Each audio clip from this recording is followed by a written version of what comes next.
ashaka kubagira bakamwumviriza bakamwihorera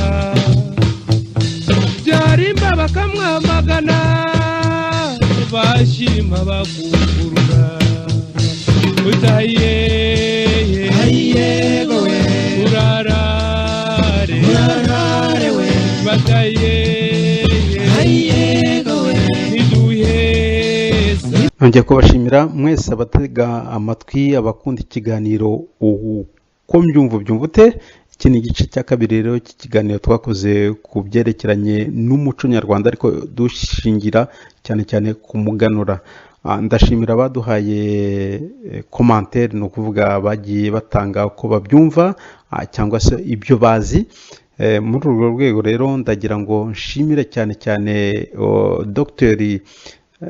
Leonard Nduwayo watubwiye ati ibintu mwavuze kuri biriya by'umuco nyarwanda atari ko ibyerekeranye n'umuganura ntago mwabisobanuye ngo mwimbike mugere ku mateka y'umuganura mu Rwanda n'umuhango wabirangaga.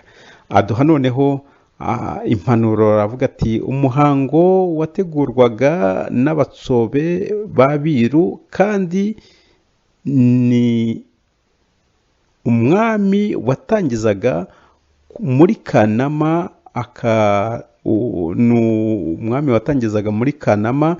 uwo muhango w'umuganura.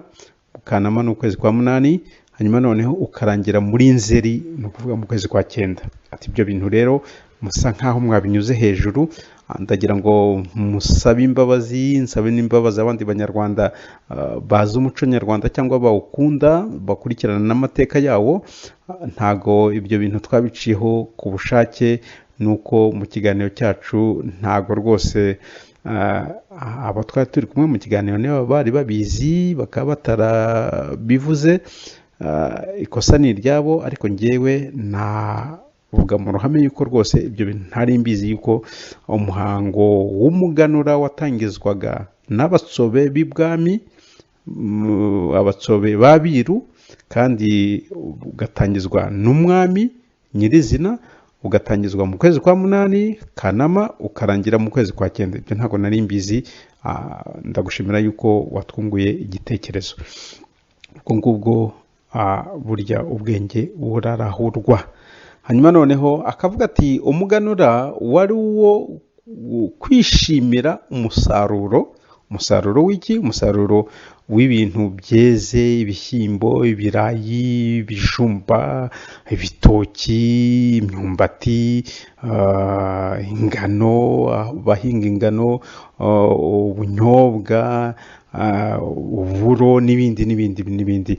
Ati bikaba uwo muganura ukaba wari ugamije gushimangira ubumwe bw'abanyarwanda no kubashishikariza umurimo, kubashishikariza gukora. Umuganura rero inshingano yawo, intumbero yawo wari ukugira ngo bishimire ibyo bagezeho, Imana yabahaye, ni ukuvuga ikirere cyabaye cyiza. Hanyuma noneho nabo amaboko yabo yarakoze, babyishimire, basaranganye, basangire, noneho bashishikarize n'umurimo. Abantu begukire umurimo, be kuba cyaradamaraye, be kwibera aho ngaho ngo badamarare. Kandi ngo burya wa muhanzi nyine niwe wavuze ngo mwana wanjye ujye umenya ko umurunga w'iminsi ari umurimo. Mu kanya ndamushyiraho mwumve ibyavuga nyine ko umurunga w'iminsi ni umurimo. Ubwo ngubwo Dr. Leonard Nduwayo Plito, ubwo ngubwo arakoze kubitwibutsa. Hanyuma noneho uwo muhanzi araza kutwibutsa umurunga w'iminsi burya n'umurimo, niwo murage mpaye abana banjye, niwo murage aturaze. Hanyuma noneho agakomeza agira ati umwami niwe wavugaga umutsima w'amasaka akawukatisha urutami, nyuma umwera ugakwira hose mu gihugu. Ni ibintu bikomeye. Umwami niwe wavugaga umutsima w'amasaka akawukatisha urutami, nyuma umwera ugakwira hose mu gihugu. Yazimije cyane kuko hari abantu batakibuka ibyo bintu nyine ngo umwera n'urutamyi, hari abatabizi. Ni ukuvuga ngo umwami yafataga, bamuhaga ifu y'amasaka nyine, hanyuma noneho agashyira ukuvuga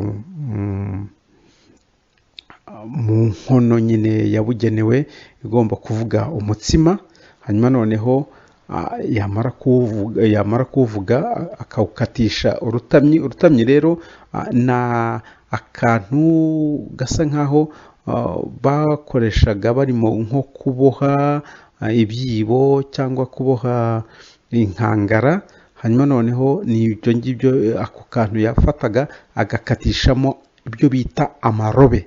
Ntago ntuza hano Leonard yabigiye kure cyane, ariko bakatagamo ibyo bita amarobe, hanyuma noneho yamara gukatishamo agahereza abandi hirya no hino bagasangira, bagatangira gusangira.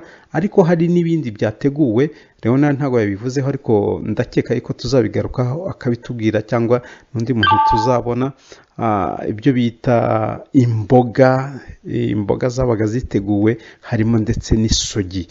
Hanyuma noneho abantu bagatangira kurya. Ni ukuvuga ngo ndagabuye, nimutangire mufungure, ariko mufungure muzi ibyo mufungura, nicyo bigamije n'umurimo. Nicyo ngicyo Leonard dushishikarijeho, yibukije. Hanyuma noneho Leonard akavuga ati iyo umwami rero yamaraga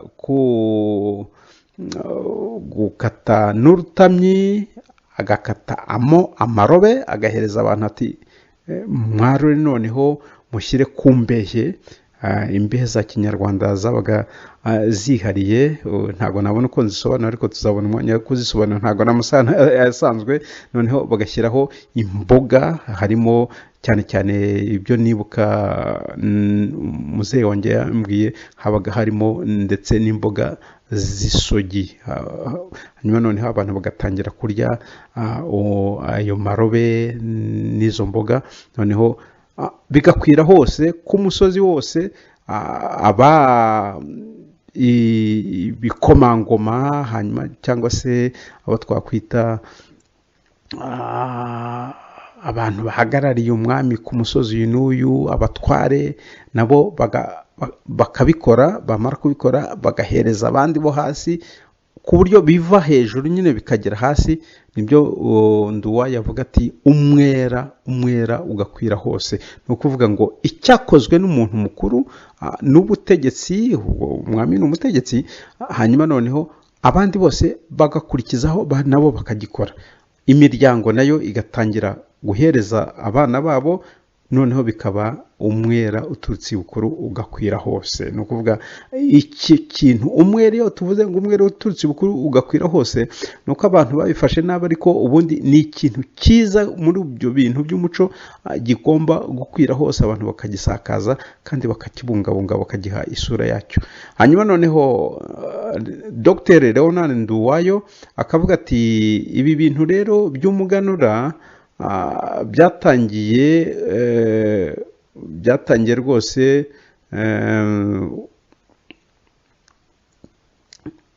byatangiye ku ngoma ya Ruganzu Ndori.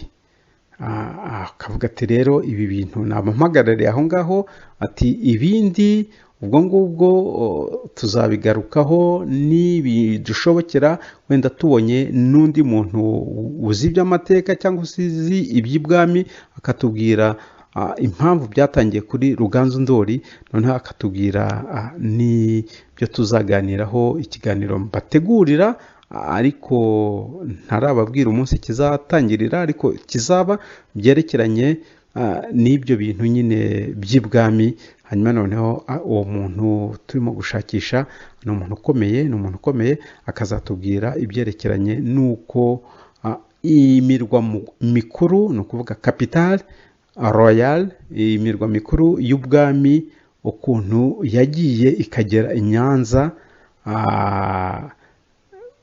tukareba byaturutse kugira ngo noneho bigere i Nyanza. Niho uyu nguyu Dr. Leonard Nduwayo yavuze ati nabyo mwabidondojeho ariko ntago mwabivuze uko bigomba kuba bivugwa, ati muzabigarukeho cyangwa se muzashakishe abantu babizi babigarukeho bababwira ukuntu ubwami umurwa mukuru wabwo wageze i Nyanza kakaba igicumbi cy'ibwami.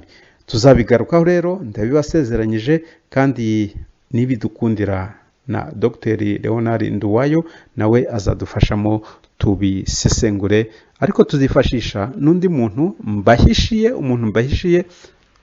wo mu nzu y'ibwami uzabidufashamo gusesengura uko imihango y'ibwami yakorwaga. Reka rero muri iki kiganiro ni igice cya kabiri nyine cy'umuco nyarwanda nari nabateguriye uko mbyumva ubyumvute. Reka noneho mbareke noneho mukurikire igice cya kabiri, ariko muzirikana yuko izi mpanuro za Dr. Leonard Nduwayo zidufashije, kandi n'abandi bafite ibitekerezo nk'ibi ngibi byiza ntimubiryamane, mutwungura ibitekerezo tuzabigarukeho, ntibishoboka muzadutere yambu, hanyuma noneho tubiganireho. Mushobora kutwandikira ku munyamakuru 16 gmail.com, umunyamakuru 16 gmail.com, noneho mukaduha ibitekerezo cyangwa se mukatubwira inimero twabashakishirizaho, noneho tukaganira ku bintu mwumva wenda twanyuze ku ruhande cyangwa se tutazi, mukatwungura ibitekerezo tukabyunguraho naho ibitekerezo. Reka rero mbareke ikiganiro nuko mbyumva ubyumvute, mukurikire igice cya kabiri uko mbyumva ubyumvute.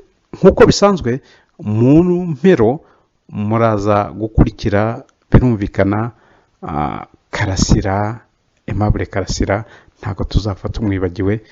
Nababwiye yuko kuva ubu ngubu kugeza uko ibye bizarangira niwe uzajya utubera itara.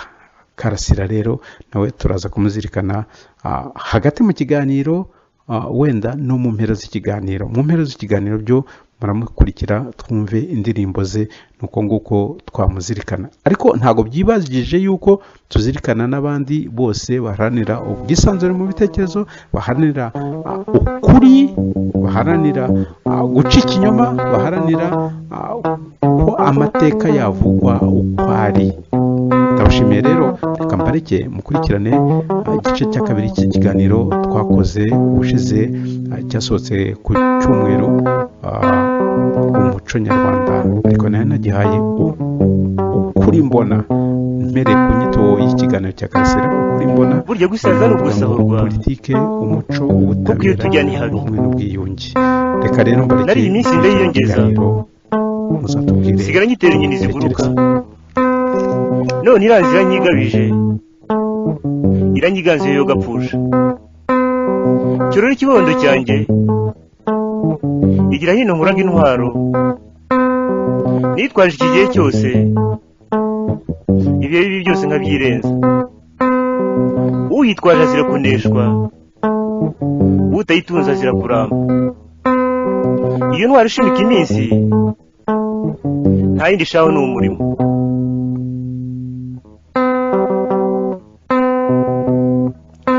Isi imaze kukurambirwa kuko nacyo ukimariye, imikaka y'iminsi irarindwa. Mbese wakwizera utuzima bw'ejo, udakoze ngo wiyuhakuya, uri ishati witega iminsi.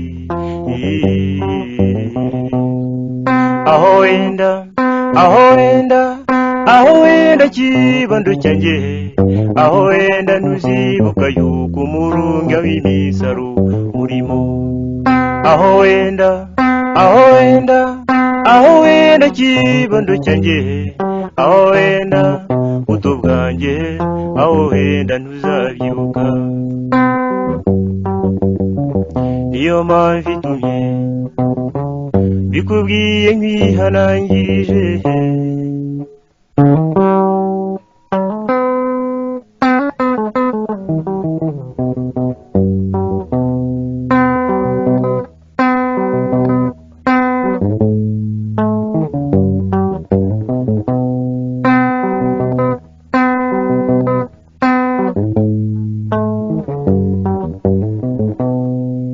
ntubwaburwe n'ibyo hanze aha ibi bizanwa n'abagenzi ngo bigutwara umutima wawe bikwibagiza umurimo uryaga n'uko utabizi uteka umutwe n'umwanda ntibitindana n'ubwo byizerwa undi kandi bihira bake aho wenda kibondo cyanjye aho wenda ntuzibuka yuko umurunga w'imisaro urimo aho wenda kibondo cyanjye aho wenda buto bwanjye aho wenda ntuzabyibuka niyo mpamvu itumye bikubwiye nkihanangirije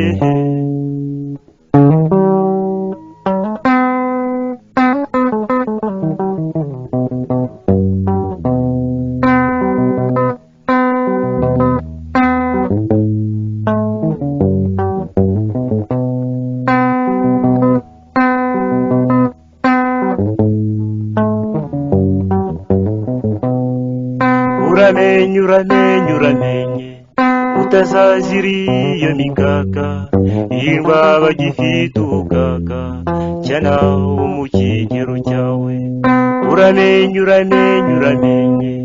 utazazira iyo mikaka hirwa bagifite ubukaka cyana wo mu kigero cyawe aho wenda kibondo cyanjye aho wenda ntuzibuka yuko umurunga w'imisaro urimo aho wenda kibondo cyanjye aho wenda buto bwanjye muri uwo muco wacu nk'uko nabibabwiye tugitangira tugiye gusoza ikiganiro cyacu no kugenda dusatira umusozo harimo byinshi ntabwo dushobora kwirondora hari imyemerere kuvuga amadini idini nyine nk'uko Boniface yabikomojeho hari no gutekereza ibyo twita la philosophie la pensée uko abantu batekereza hanyuma noneho hakabaho hari byinshi ariko muri ibyo byo gutekereza hakabaho noneho n'uburyo abantu babayeho n'ukuntu bakora niho nshaka kugira ngo tugaruke noneho abanyarwanda bari babayeho gute bakoraga bate ariko noneho mbijyane ku byerekeranye ibyo nakwita ubutabera uko abanyarwanda haramutse hari uteshutse ku kintu kiniki abanyarwanda babagaho bate iyo umuntu agiteshutseho babyifatagamo gute babigenzaga gute kugira ngo bagarure uwo muntu mu murongo cyangwa se sosiyete ye guhungabana ibyo twakwita ubutabera ubu ngubu reka mbanze nkibaze Miel Nkuriza hari ikintu waba uzi ukuntu abanyarwanda iyo nk'ibyo bintu nyine hari umuntu ukoze nk'amahano cyangwa se nk'ibyo bintu nyine by'imibanirane uko abantu babayeho urengereye uko abantu babaho uko babyifatagamo kugira ngo wenda utwo duhugu wavugaga Nduga itaza gushyamirana n'ubukonya itaza gushyamirana n'Ubuganda n'iki byose hanyuma noneho hagati y'agahugu n'akandi ho cyangwa y'umuryango n'undi babyifataga mu byerekeranye kugira ngo bapasifiye kugira ngo ibintu bigende neza abantu babeho bizihiwe bwa bumwe buryo Miel Nkuriza urakoze simba icyo kibazo ni cyiza ahubwo iyo gihita kitabajijwe byari kuba ari bibi rwose ko urabona hari ikintu abaturage bitaga ndavuga abaturarwanda tuvuze abaturage hari ababibona babyumva mu mvugo yindi abanyarwanda twebwe twese iyo bavuze abaturage hari ababyumva yuko utandukanyije abize n'abatarize voilà urumva waruvuze mu kinyenduga ariko tubivuge mu ndimi zabyo komeza abanyarwanda abanyarwanda ni bari bafite umuco mwiza kandi nkeka ko n'ubu wagombye gukomeza hari ikintu cyitwaga ibintu byo gukemura amakimbirane bakabinyuza mu bintu byitwa gacaca itagize aho ihuriye n'iya nyuma y'inkotanyi ni abantu wari uvuze ibyo kurengera, wari wazanye ibintu byo guca imanza by'ubucamanza. Ni ukuvuga umuntu yarengera undi akaba yakoneshereza undi muturage mugenzi we baturanye, bakaba banatongana. Gutongana bisanzwe, abaturage bagahura bakunga, bagahura bakavuza bati ibi ntibikwiye umuryango wacu w'umunyarwanda wa kinyarwanda. Gacaca rwose bakavuga bati bakungana, babyitaga gacaca. Gacaca yari ikintu gikomeye cyunga abanyarwanda batiriwe bitabira inkiko. Hari inkiko zitwa kanto zabaga mu makomine yose. Izo ni izaje ariko ku bakoroni nyine bagashaka buhake none mbere yaho. Urakoze, nkeka ko zaje zisoma mu gihe cy'ababirigi cy'abakoroni, ariko naho zaziye ntabwo abaturage bigeze bazitaho cyane. Bakemuraga ibibazo byabo hagati yabo babinyujije muri gacaca. Gacaca ni abantu bahuraga bakaganira, abari bahanganye bakavuga bati turi ibyo twapfaga n'ibi none turiyunze. Ibyo biri ku rwego rw'umuco. Ibyo bintu bigarutse byongeye kubaho, sinzi hari ibyo bise gacaca uyu munsi. Gacaca ngo yaciriye abantu miliyoni imanza. Abo bantu mu by'ukuri byagaragara ko gacaca yakoze akazi katari akayo ko gucira imanza. Ntabwo abaturage n'abanyarwanda basanzwe ntabwo bashoboraga guca imanza zibishyura muri gacaca. Icyaha kimeze kuriya ngo bagicire imanza kimeze kuriya, ariko uko byari byatangiye gacaca wenda yashoboraga kuzabigeraho, ariko ukuntu byagenze byari binyuranyije bitandukanye cyane na gacaca twari tuzi. Uko abanyarwanda babagaho, uko bacaga imanza, uko bakemuraga amakimbirane hagati y'abanyarwanda, ni uko nguko byari bimeze. Navuga ko inkiko za kanto zinaje, akenshi n'abaturage ntabwo bari bazitayeho kuko bikemuriraga ibibazo byabo hagati yabo. Icyo ngicyo nagira ngo rwose sindagire kandi cyumvikane gutyo.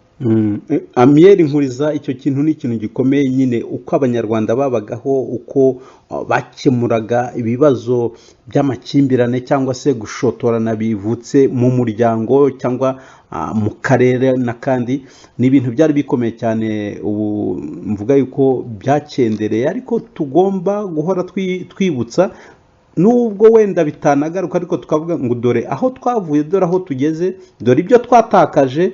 Niba hari abashobora kongera kugira ibyo bashobora kuzongera bakabisama bakabigarura mu mibereho y'abanyarwanda, bazabikore.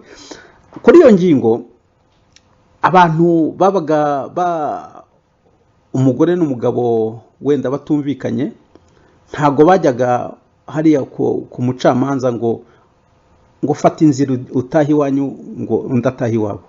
Habaga ibyo bintu byo kunga abantu, hanyuma byaba binananiranye hagati y'umuryango, bagahamagara umuryango mugari ugafata icyemezo ati uyu nguyu ni ikigo, niba ubaye ikigoryi, ni umukobwa ubaye ikigoryi cyangwa ni umugabo ubaye ikigoryi.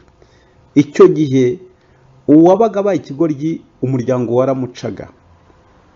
Kumuca ni ukuvuga ngo ubaye ikigoryi, n'abandi twari twarashyingiye cyangwa se twashatsemo bamenye yuko twebwe umubano wacu ugomba gukomeza. Uriya mwana yaduhemukiye, ariko ntabwo tugomba guhagarika imigenderanire yacu, imibanire yacu, rwose bikomeze. Ndetse bikavamo yuko bagushumbushaga, waba uri umugabo bakaguha nka murumuna w'umugore wawe nyine, cyangwa mukuru wese utarashatse, cyangwa se wasubiye mu rugo, cyangwa wabyariye iwabo mu rugo, uretse ko bitakundaga kubaho. Waba uri umugore akarongorwa na murumuna cyangwa mukuru w'umugabo we, kuko umugabo we yabaye ikigoryi, ariko ni ikigoryi cy'umuryango, agomeza kuba mu muryango, n'abandi bose bakaba babizi ku gasozi ko ari ikigoryi, ariko umuryango ukagira uko ubifata. noneho mu byerekeranye no guhemukirana nyine hagati y'imiryango hagati y'imiryango ibiri cyangwa myinshi, habagamo ikintu nyine icyo cya gacaca, umuryango ugatanga n'ikintu bitaga ikiru, bakavuga ati umwana wacu yaraduhemukiye, yadukojeje isoni, yagize gute, bakicara muri izo nteko nyine z'imiryango yose, hanyuma bakavuga bati tubaciye inzoga izi n'izi, tubaciye se inka izi n'izi. Ibyo bintu bikaba ari ukunga umuryango, mukabitanga, atari ukuvuga ngo ndakwishyuye noneho nzajya nkurebera ku gakanu, ahubwo ari ukuvuga ngo ni ukugira ngo reparation, gusana bya bindi wa wundi yangije, ariko imiryango ikomeze ibane. Ndagira ngo mbaze Amiel Nkuriza kuri urwo rwego, kiriya kintu bari baratangije cyitwa Ndi Umunyarwanda kiri muri iyo nzira, kubera iki? Kubera yuko iyo umuryango wahemukiye undi muryango, ni imiryango ibiri irebana, ariko ikabikemura ku buryo ekitabure, ku buryo ntawe ujyana ipfunwe, ku buryo icyaha ntabwo ari icyaha cy'umuntu mu mitekerereze y'Abanyarwanda, ntabwo ari icyaha cy'umuntu, ni icyo cyaha nubwo ari icyaha ariko kigira ingaruka ku muryango wawe wose. Kuri ubwo buryo ubona mu muco nyarwanda dushobora kongera kuzafata icyo kintu tukavuga tuti ni ikigoryi cy'umuryango, turatanga icyo kiru, ariko ntibitubuza ko imiryango yacu igomeza kubanirana, cyangwa byararangiye. Dufate nk'ibi ngibi, aba banyamategeko Gasandasi nuko mumbabarire nuko atakiri ku murongo yagiye, nari kumva icyo abitekerezaho. Aba banyamategeko bavuga ngo icyaha ngo ni gatozi. Icyaha kuri njyewe mu mico nyarwanda ntabwo ari gatozi, mu mitekerereze y'umunyarwanda ntabwo ari gatozi, ni kifite n'ingaruka nini ku muryango, ku buryo umuryango uba ufite n'ibyo bintu byo kugira ngo utange icyo kiru, kugira ngo imibano yongere ibane. Urabona icyo kintu dushobora kukizibukira cyarengeje igihe, cyangwa twakongera gushakisha uburyo tukigarukaho, ariko atabamo itekinika. Semana, iyo uvuze Ndi Umunyarwanda mpita nkonja, kuko mu by'ukuri ni ijambo ryiza twari dutegereje, na gacaca ryari ijambo ryiza twari tumaze kubivuga, ariko ntabwo ayo mazina yombi yinjiye mu muco wacu ko twari tuzi. Yari imaze kwerekana uko gacaca yabigenzaga mu kunga abantu. Biriya bintu byitwa Ndi Umunyarwanda waruzanye, winjiye noneho muri politike y'ubutegetsi bw'uyu munsi bw'u Rwanda, bitandukanye n'ibyacu. Ndavuga ibyacu twabayemo mbere y'intambara. Ndavuga Abanyarwanda babaye ibyo bica umuco witwa umuco kanuni wo gutuma Abanyarwanda babana mu mahoro, ikintu gikomeye. Ni ukuvuga rero icyo kintu cyitwa gacaca cyaje noneho gishwanyuza noneho wa muco wacu, noneho ikubitiramo noneho icyitwa aho noneho Umunyarwanda ni imvugo, ni slogan y'ubutegetsi. Reba hirya y'imvugo iyo biza kuba ingiro, noneho kimwe na gacaca byabaye. Oya, ndavuga iyo biza kuba ingiro mu muco nyarwanda, atari umvamahanga, kuko ari ibyo bya gacaca babivanze n'ibivamahanga, baratekinika, n'ibyo bya Ndi Umunyarwanda kuri nge baratekinitse. Yego, ikimbabaza uranabivuze ngo baratekinitse, uvuga ngo wa muco wacu twari tuzi, ubutegetsi bw'uyu munsi bwarawukatakaze burawuteka. Ijambo ry'uyu munsi hari na dictionnaire ifite mu ijambo ry'ubutegetsi, ya dictionnaire yashima mu inkoranyamagambo. Dictionnaire ni inkoranyamagambo. Ni ukuvuga iyo Ndi Umunyarwanda vraiment wigeze ubona umuntu akavuga ati jyewe wa munyarwanda we, niba warakoze icyaha ubwo uguturukaho wese n'umwana we yaragikoze, mwese mugomba gusaba imbabazi. Ibyo ni amahano tukiri kuri wa muco wacu, muco ubundi icyaha cyari gatozi kuva kera, ntabwo kiregwa abantu bose bo mu muryango ubwe ngo bavuge ngo bose ngo ni abanyarwanda bose ngo bakoze icyo cyaha. icyo ni umunyarwanda ariko ntabwo kiregwa abanyarwanda bose, ariko kiregwa umuryango. Ndavuga mu kinyarwanda nyacyo iyo habaga hari umuntu wibye inka mu muryango, bagombaga iyo umuryango wibwe wahuraga n'umuryango urimo wibye, bakavuga bati uriya muntu wacu wabikoze kuriya ntabwo ari umuryango wibye, nubwo ari uwacu ariko turemera turatanga ikiru, turagitangirira icyo kigo cy'umuryango. Niho nshaka kugira ngo umbwire uko ubitekereza. Ibyo byari n'ibintu byiza ko byari ukurengera umuco, ukavuga uti uyu nguyu iki kigo cyacu cyakoze amahano, reka tubinyuze mu kintu cyo kwica ikiru.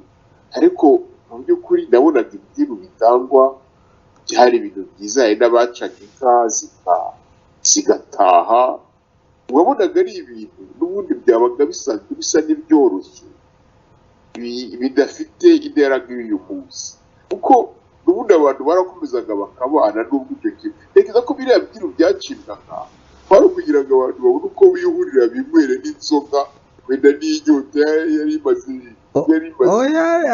nabi, cyangwa wenda baragira ngo bongere bahure babyine bakubita akadiho bongere Amiyeri Nkuriza nubwo bijyana aho ngaho abantu bihuriye banywa inzoga bagire gute, kuko byabaga bikaze. Iyo wakoraga ikosa we Amiyeri Nkuriza wabaga uciye umubano w'umuryango wawe wose, ku buryo n'ugukurikira muri umuntu atashoboraga kuzajya gusaba umugeni mu wundi muryango. Urumva ntabwo ari ukunywa inzoga gusa Amiyeri Nkuriza.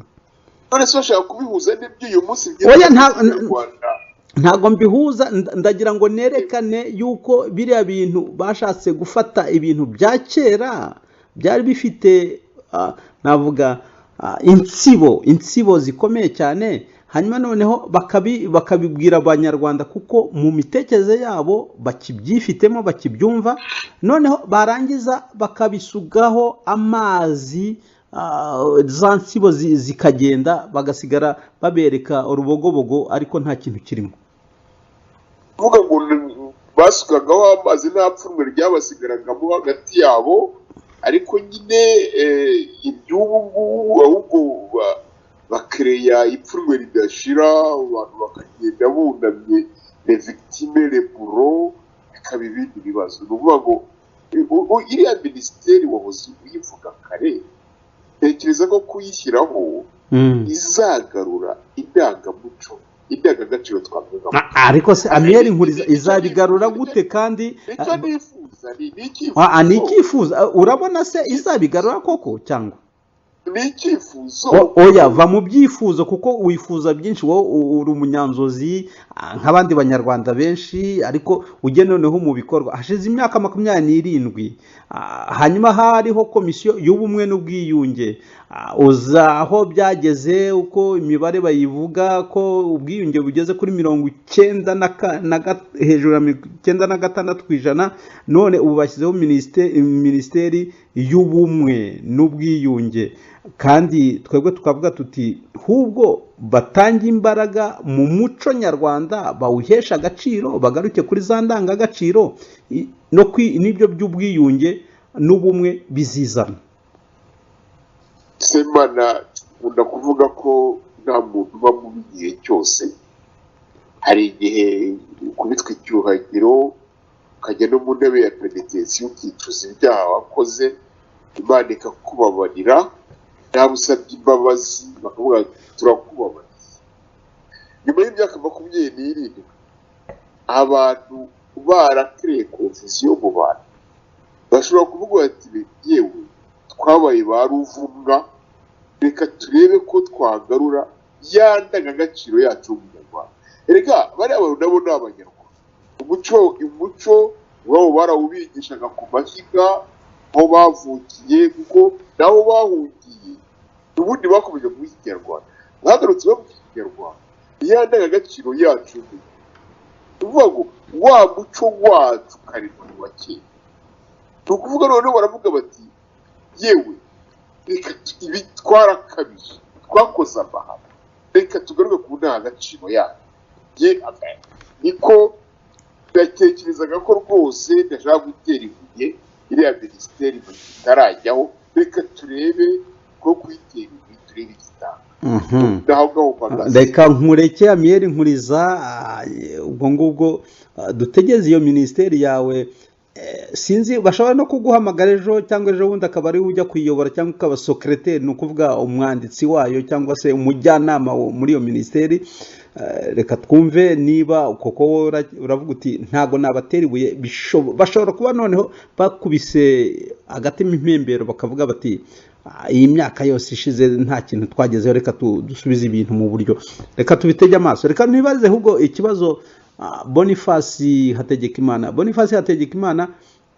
muri ubwo ubumwe n'ubwiyunge nyine ariko tukabirebera muri ubwo butabera bwabagaho muri gakondo nyarwanda ubona uracyabifitiye icyizere yuko abantu bashobora kuzafata bashobora kongera byaba ari abo ngabo Amiyeri Nkwiza avuga ati bashobora kuba bikubisa agashyi cyangwa bazabasimbura kuko tugiye kureba mu kanya n'abifuza gusimbura FPR Inkotanyi bashobora kuzafata izo ndangagaciro z'ubutabera twari dufite mbere bwashyigikiraga bwari bufite amashyiga y'ubumwe no kunga abanyarwanda no kubafasha kubaherekeza mu mibanire yabo bashobora kuzongera bakabifata bakabigarura mu banyarwanda cyangwa ni ifu n'iheze ukoze Semana twahoze tuvuga iby'umuco nyarwanda tuvuga nyine ubukungu ukuntu ari mugari kandi ufite ibintu byinshi twakwigiraho n'ibyo by'ubutabera birimo mu muco nyarwanda kera iyo habaga ikibazo hagati y'abantu babiri yaba umugore n'umugabo cyangwa se n'abandi bantu bagiranye amakimbirane ayo ari yo yose babinyuzaga mwabivuze neza mu cyo bita gacaca niyo yakemuraga rwose ibi bibazo kandi ikabikemura neza kuko bahuzaga abantu benshi noneho abakiranura ayo makimbirane babitaga inyangamugayo donc bari abantu babaga bizewe cyane cyane babaga ari abantu bakuze baba ni mu kinyarwanda bita n'imfura abantu mbese batacaga ku ruhande za mfura za Gasana Didas impamvu yabaga ari iyi impamvu ntago yari yo kugira ngo bahane umuntu ahubwo impamvu nyamukuru yabaga ari yo kugira ngo babuze abantu kwihorera umuntu bakamuca hari ukubuza abantu kwihorera no kugorora ibyo byari bimaze kwangirika kugorama yego mbese navuga ko impamvu yindi nyamukuru yari yo kunga abantu kujya imiryango abantu iyo tuvuga umuryango ubwo ni societe kugira ngo mbese abantu bagumye bagira icyo tunakwita cohesion sociale nicyo cyabaga ari ingenzi bwa bumwe ubwo bumwe nyine hagati y'abaturanyi hagati y'abaturanyi ko hari abapfaga amasambu umwe yimuye no hagati y'uturere y'imisozi cyane rwose urumva ko mu muco nyarwanda ibyo nabyo rwose ni ibintu byo gushyigikirwa ikindi ubwo nageraho ni uko maze kumva ko nyuma ya biriya byabaye mu Rwanda ari amarorerwa intambara y'ubwicanyi iki byose indengakamere byabaye mu Rwanda ku bwanjye mbonye bazanye biriya bya gacaca naravuze nti biriya bintu ahubwo ni rwo rwego rwiza ruzakemura ibintu kubera ko ni ibintu byabereye ku misozi ni ibintu byabaye hagati y'abanyarwanda nkavuga inti abantu bazaba baraziranye baza babikoze urumva bizoroha nuko abantu nibajya ku musozi wabo bakavuga bati uriya kanaka niyo koza amarorerwa noneho bakareba mbese icyo bamuhanije kera bagucaga inzoga ugatanga inzoga ubwo nibwo buryo bari bafite babona nyine bigize ubu baguca ngo ihazabu n'igifungo n'iki kera nta mapirizo yabagaho za gereza ariko bari bafite ubwo buryo nyine bwo kugira ngo bavuge bati mbo tuguciye inzoga izi nizi bakurikije ubushobozi nawe ufite bakaguca inzoga y'icyaha urumva yuko wakoze icyaha ariko bakaguca n'iy'abagabo abagabo ni ukuvuga ni letemwa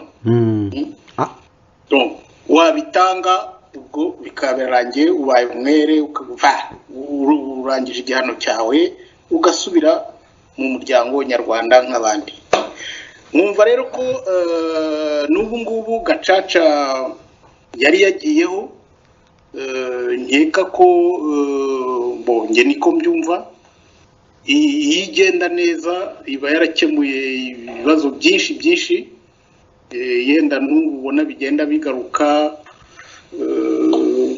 kuko sinari mpari ngo ndebe uko byaciwe ariko nkurikije ibyo ngenda nsoma cyangwa mbona mu binyamakuru mu itangazamakuru nuko usanga nyine hari aho yenda bitagenze neza byagoramye cyangwa se abantu babeshyera abandi n'ugasanga hajemo ibintu bya munyangire ibintu byose bivangavanze ku buryo nkeka ko gacaca itagenze uko abantu babyifuzaga ndumva ari icyo ariko ikibazo cyanjye kiracyari cya kindi nakubaje nti ubona Amiyeri Nkuriza yavuze ati ntabwo aba bantu nabatera ibuye aba bantu bashyizeho minisiteri y'ubumwe n'ubwiyunge bw'abanyarwanda hanyuma noneho nkakubaza nti niba abangaba ari uguteka umutwe badutekeye nyine kuko hamaze imyaka 27 ngewe ntabwo mbibona ariko Amiyeri Nkuriza we aravuga ati wibatera ibuye hanyuma none nkavuge nti ese abantu bibananira abandi tugiye kusesengura abo twita opposition amashyaka arwanira nawe kujya kuyobora ruriya Rwanda rwacu urabona bashobora kuzafata izo ndangagaciro twari dufite mbere muri ibyo bintu by'ubutabera nyine no gushaka ubumwe n'ubwumvikane bakaba babigeraho cyangwa n'ifu niheze tugomba kujugunya urakoze aho nari mpibagiwe gatoya urakoze harimo ibintu bibiri hari iyo minisiteri wavuze y'ubumwe n'ubwiyunge hakaba na opposition mu kinyarwanda bavuga ngo ntawe ugaye itaravuka minisiteri ndumva nibwo bakishyiraho ndumva nta na minisitiri urajyaho urumva icyo tuzi ni uko tuzi inshingano zayo izakora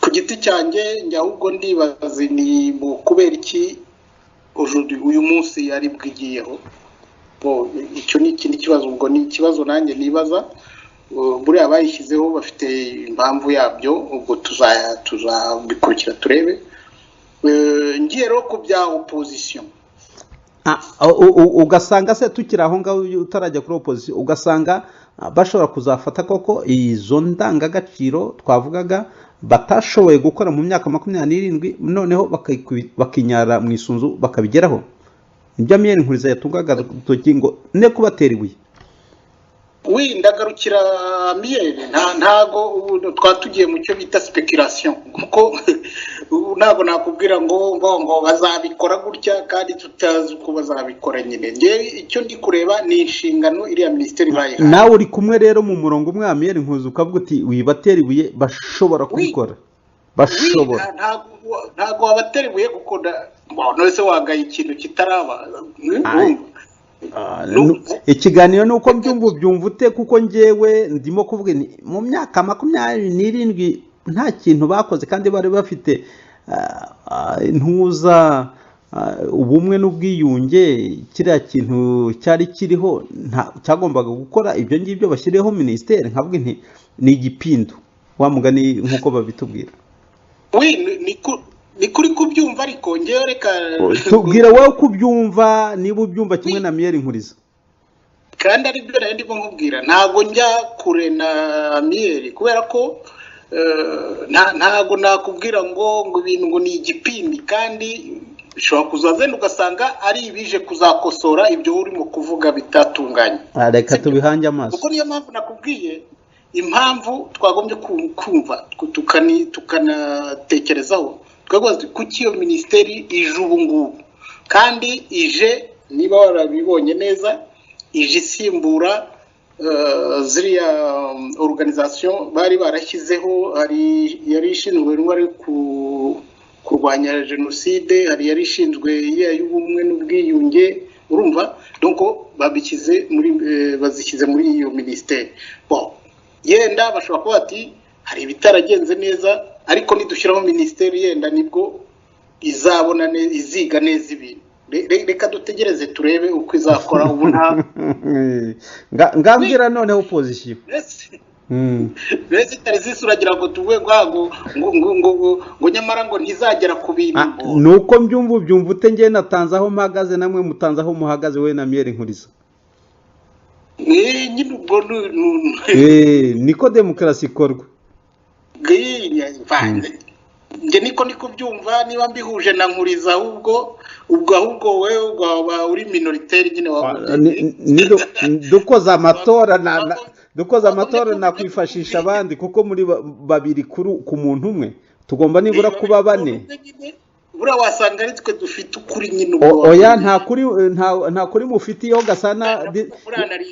iyo gasana Didas aza kuba hari tukaba mukanteraniraho muri batatu nari kubyemera ariko ubu ntabwo mbyemeye kuko gasana Didas yagiye. ubwo rero mugani ubwo dukomeje kuri opposition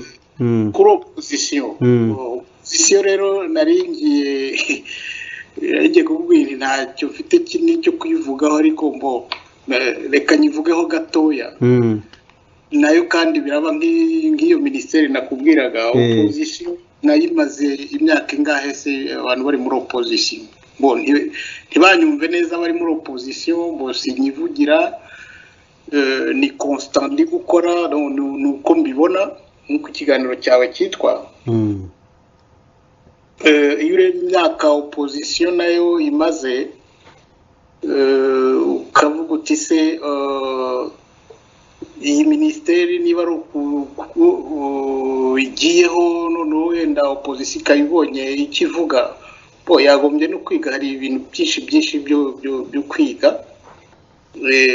icyo navuga deja hari opposition iri mu gihugu imbere hari n'iri hanze ubwo zombi sinzi izo opposition mbona zidakora kimwe deja urumva hari byinshi umuntu yavugaho mu cyerekeranye na opposition ariko sinzi ko twabirangiza muri iki kiganiro ubona ngakomeza njye icyo nshaka kuvuga opposition se ubona ihagaze ite muri izo ndangagaciro z'umuco nyarwanda ari opposition iyo yo mu Rwanda nyine ari no opposition ikorera mu bihugu by'amahanga muri uyo mpagarike y'indangagaciro ubona opposition ihagaze gute? Ni opposition ishobora gufata izo ndangagaciro ikazihesha nyine agaciro kazo ikazigarurira abanyarwanda cyangwa nayo harimo tekinika nk'ishyaka riri ku butegetsi? sindakoreshe iryo jambo rikarishye ukoresheje tekinika ariko icyo mbona nuko deja mu muco niba ushaka kubishyira mu muco nyarwanda mu muco nyarwanda iyo umuntu yabaga ari umutware baramwubahaga nuko mbizi barayobokaga iryo jambo opposition ntabwo barayobokaga ibi rero nabyo byazanywe n'abazungu bamaze kuzana ngo demokarasi. urakoze cyane. ugasanga ibyo ni imico y'abazungu bazanye. Ni imico bashaka kuzana icyo nakwita ihanganisha ry'abantu. ntavuze ko opposition itagomba kubaho, ndagira ngo abazatwumva twumve neza. Iyo tugiye muri iryo jambo opposition, iyo wiyopoje ku kintu kuba ko hari ikintu gihari kiri aho ngaho bo noneho wabona kitagenda neza ukavuga uti iki kintu ndabona kitagenze neza. Urabona utabona ibintu kimwe niko ngerekeranyije mu kinyarwanda. Nayo tuvuze ngo opposition donc hari ubutegetsi buriho bufite uko bukora, urumva. None wowe niba ubona uko bukora bitanyuze, ahubwo nuko buti dore bitagenda akaba ari ibyo uvuga, ariko wamara kubyerekana ibyo bitagenda ntugatanga n'igisubizo cyabyo. Naho ronke nashaka kugera ko iyo opposition uri kuvuga nge hari aho ntabona neza umurongo irimo, kuko baravuga ati mbo ibintu bitagenda reka dufate urwo rugero rw'ubutabera, sibyo? Bakaba ati ubutabera mu Rwanda mbo ntabwo buboneye n'ibiki byose, harimo nk'ibyo ngo itekinika, sibyo? Ariko bagombye nabo kutubwira bati ngo baratwebwe uko twabikora ni gutya. Yenda bashobora kuvuga bati no twaba dutanze harimo n'ubumwe nabo ubwabo so position mu bumwe harya buri nibyo nshaka kugira ngo dusesengure muri ubwo butabera n'ubumwe. Nge ndabaza hanyuma noneho nanjye ntabwo nshobora kujya mu mwanya wawe ngo nkusubirize. Mbwira niba ubona yuko ubwo butabera n'ubumwe babyifitemo bashobora kubiduha. Nyine naho mubwira ko ntabyo mbona bafite, urumva. Amashyaka ari hanze nangahe ari muri opposition ntarashyira hamwe ngo bigaragare, sibyo? Ubumwe bwabuze. Nose ubwo bumwe badafite bari hanze nibagera mu gihugu bizagenda gute? Ni ikibazo, ntabwo ari ikibazo mubajije, ni uzana problematique en fait ndi gutanga. Donc abantu batabasha kwiyunga bakiri muri iyo struggle ya opposition, no bageze ku butegetsi byagera barwana nanone, urumva. Nge niko ndi kubibona. Naho kuvuga ibya opposition na mouvance biragorana. Biragoye. Reka nigirize nkana kuri Amiel Nkuriza. Urumva yuko mwabaye babiri muri hamwe ngo iyo ministeri muyitsimbarayeho ngo twe kwitera amabuye, ariko namwe uretse ko mutazi ikizavamo, wenda ashobora kuzavumbukamo intare ntawamenya, cyangwa akavumbukamo amahoro. Nihavumbukamo amahoro cyokora muzaze nzabagurira inzoga y'ikiru. Uzadutumire tuzakubwira nyine icyo rwose nzikikiru. Ariko nihavumbukamo intare, iyo ntare muzayindinde. None reka mbaze Amiel Nkuriza, wumvise yuko mugenzi wawe Boniface Hategekimana avuga ati ibyo bya opposition n'ubwo butabera nyine n'ubwo bumwe byo mu muco nyarwanda, ati ntabyo ndimo kubona, ati birancanga kugira ngo mbe nagira icyo mvuga, ntabyo ndimo kubona. Kuri wowe ubibona gute?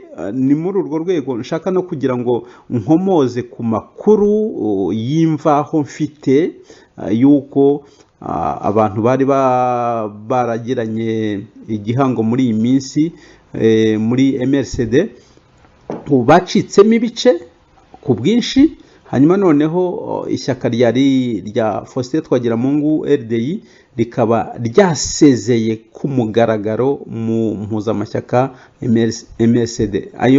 Iyo ni inkuru itarasakara, ariko mfite wenda abantu babikoze ku buryo bwabo hagati yabo, ariko iyo nkuru ndayifite, mfite n'itangazo basezeye muri MRDC, kandi MRDC nayo yacitsemo ibice ndetse na RRM icikamo ibice. Naho ngaho mvuze honyine, hanyuma hari n'ahandi nshobora kuvuga, hari n'inyandiko ndimo kubategurira abantu bari bakomeye mu ishyaka rya RNC basezeye burundu ndetse bamwe basezera no ku mirimo yabo. Ibyo bintu, izo ndangagaciro z'umuco nyarwanda nyine tuzijyanye muri iki gihe turimo, Amiel Nkuriza, uzibona gute? Iyo minisiteri ishobora kuzabafasha wenda bakazigeraho, cyangwa bazajya kuyiyobora? bakoze Semana kuko afite opposition, afite waruzanye ikibazo cya opposition, n'ibyo uruhare rwayo ni uruhe muri wenda mu ndangagaciro zacu twavuze kuva ni tematike, ni sujet twakoze amasaha yarenga abiri. Nkeka ko ari ikintu gikomeye. Opposition bavuga ko bariko kugira ngo bazahuze biragoye. Nahoze nsoma itangazo rya MRCD ryasinywe n'uwitwa Mbonimpa, secrétaire général wa RDI Banaziza, Mbonimpa Jean Marie Vianney iyo mpuzamacyaka. Yigeze avuga impamvu bitandukanye ni uko dusevuma tumvikana. Byumvikane ko twagira Mungu yarambagijwe ndavuga ishyaka rye. Uribuka yuko twakoze n'ikiganiro turimo kumubaza twibaza tuti ese ni we warambagije cyangwa warambagijwe? Tugiye yasubije ko bose barambagizanyije, wenda Rusesabagina twagira Mungu kugira ngo burya apfe kwinjira mu bintu mbese nk'impuzamashyaka, kuko namubonye ni umuntu ugoye kubagira sepresi. Kuba yari yaremeye kujya muri iriya mpuzamashyaka nuko yayemera. Kuba rero yayisezeyemo idafite ishyaka rye barisezeyemo nuko hari ikibazo nuko Rusesabagina yafashwe, ntabwo cyaba ari ikibazo kuko ntabwo watererana umuntu wafashwe muri Mukanga ngo uvuge ngo noneho nasezeye. Ahubwo ni ukuvuga ko hari ikibazo interne kiri muri MRCD adashobora kwihanganira cyatumye asezeye. Ntabwo ari uko Rusesabagina afunzwe ari we wari ufite presidence ya MRCD. Ye niko mbibona. Alors bivuze iki? Bivuze ko iyo opposition, twibutse ko twagira Mungu burya uko namubonye ni umuntu yakuze kwifata nka leader de l'opposition. Uretse no kubyifataho ni umuntu utarigeze, ni ukuvuga kirongozi w'abatavuga rumwe na leta. Oya, ni kirongozi rwose kuko kuva nawe bajya muri 1991 agarura FDL, ni umuntu utarigeze uhindura ideology, imitekerereze. Ni we munyapolitiki utarigeze ahinduka mu mitekerereze. Iyo yemerewe kujya mu kintu nuko abacyemera. Kuba rero yabivuyemo nuko hari ibibazo hagati muri MRCD bitagize aho bihuriye n'ifunga Rusesabagina. Ndashaka kuvuga iki? Ni ukuvuga ko opposition ifite ikibazo cyo kutumvikana. Uko kutumvikana nibyo Boniface yaravuze bwa. Ntabwo abantu bashobora kuba batumvikana bari hanze mu gihe badafite igihugu. Noneho nibazakigira bizakura. Ntabwo byashoboka ko opposition bivuga kurwanya umwanzi rusange, l'ennemi commun. Umwanzi rusange bafite si n'umwanzi, niwo batumvikana muri politiki. Barwanya umuntu umwe witwa, barwanya institution imwe, regime imwe yitwa ya FPR. Kuba badashobora gufatanya ngo bateze umugozi umwe, ibyo batumvikanaho bicoce hagati bo gutandukana, bakomeze kurwanya uwo mwanzi. Kuko nabo ubwabo nabo bafite ikibazo badashobora kumvikana. Niba badashobora kumvikana nuko niyo bafata ubutegetsi badashobora kuba babwicanira. Ni ikibazo. Kubera ni ijambo rikomeye koresheje. N'ubundi abamubambuye bakongera bakabwisubiza. Iyo jambo ushaka gukorera Alors, uwo muco rero iyo minisiteri wari wavuze wenda wasaga n'uvuga uti tubijyanye mu muco n'iki umuco wacu ni wa muco twahoranye wo kumvikana noneho tugeze hanze kumvikana ibindi haza bihangana usanga abantu barwanira iby'amoko imvugo jenoside y'abahutu y'abatutsi bayumvikanaho n'utundi tubazo tutamenya ubwoko bwacu utundi tubazo duciriritse tutagombye no gutanya abantu bavuga ko bari muri opozisiyo kuri jyewe ni ikintu gikomeye twagombye no kwitondera sivuga ngo opozisiyo ngo tuyitere amabuye wenda hari igihe kizagera bitungane bavuga ati no twakoze opozisiyo igihe kirekire noneho reka twikubita agashyi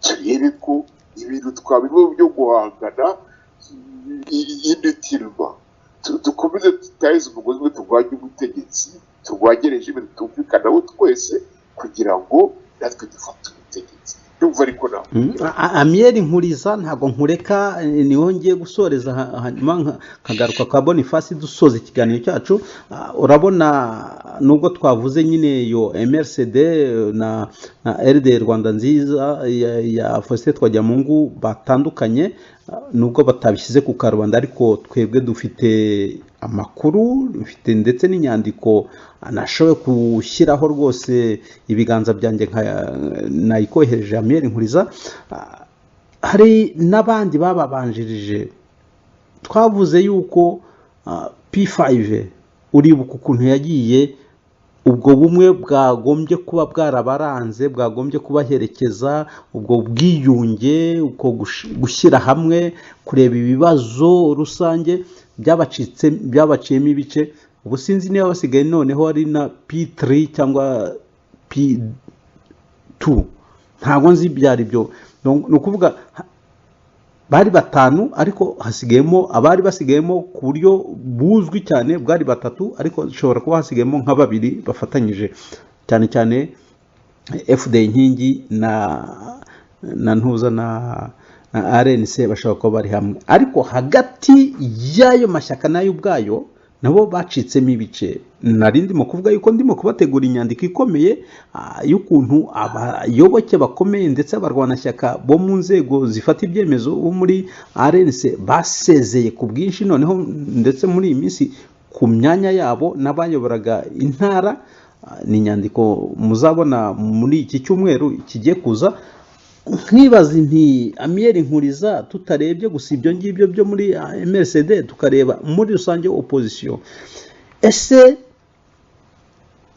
ubwo bumwe nyine butagaragara dushobora noneho kuburebera muri opposition iri mu Rwanda aho bihagaze bite wakubita akajisho ukatubwira wowe ukubisha igihurizo cyawe kuko hanze byananiranye kubera n'izo mpamvu yuko umuco nyarwanda ubwo bumwe bwabananiye ubwo bwumvikane bwabananiye ubwo gushakishiriza hamwe icyashyira hamwe icyazanira abantu ikiza byabananiye mu Rwanda ho usanga opposition ihari mu nda y'ingoma nubwo barwana nayo usanga opposition ihariyo ishobora nibura kuzadufasha kugira bwa bumwe kuzaharanira bwa butabera turimo kureba nyine tukavuga tuti gacaca nyarwanda atari gacaca FPR ubibona gute Amiel Nkuriza sema icyo ni ikibazo cyiza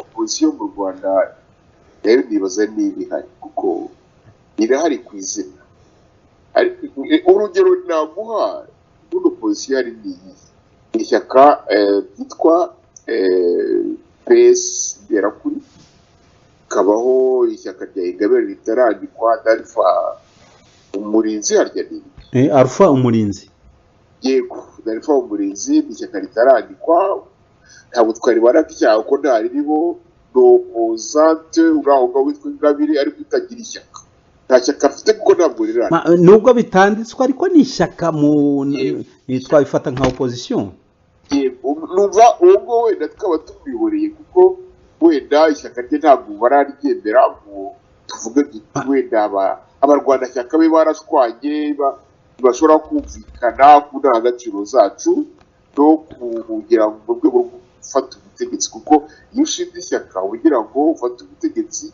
usimbura ubwariho ukosore amakosa y'ubwa mbere. Ndajya noneho kuri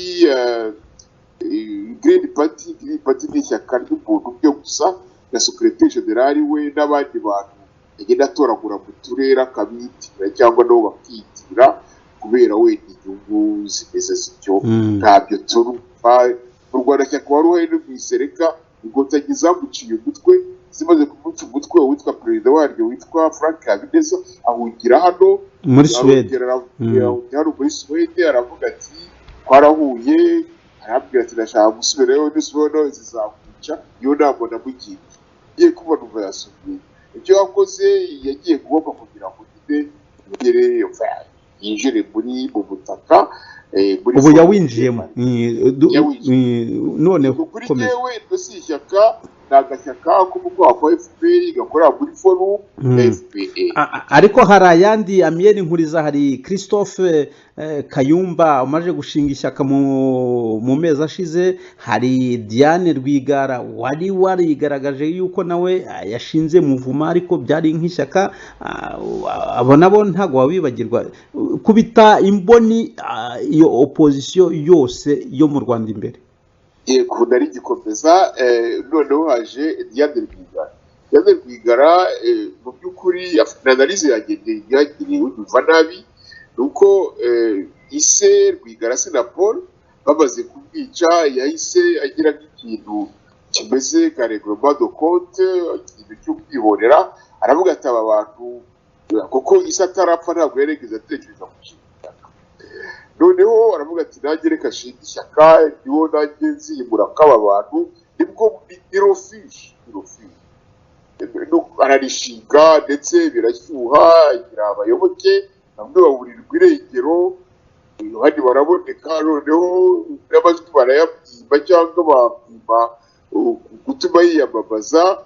Arangije birangira bityo ubu yaracecetse, nta community ntashobora no guhura n'abitwa abahuza bandi ngo wenda basinye communiqué conjoint babagane ikibi bw'abantu bari muri opposition. Ubwo tumushyize ku ruhande baruze na Kayumba.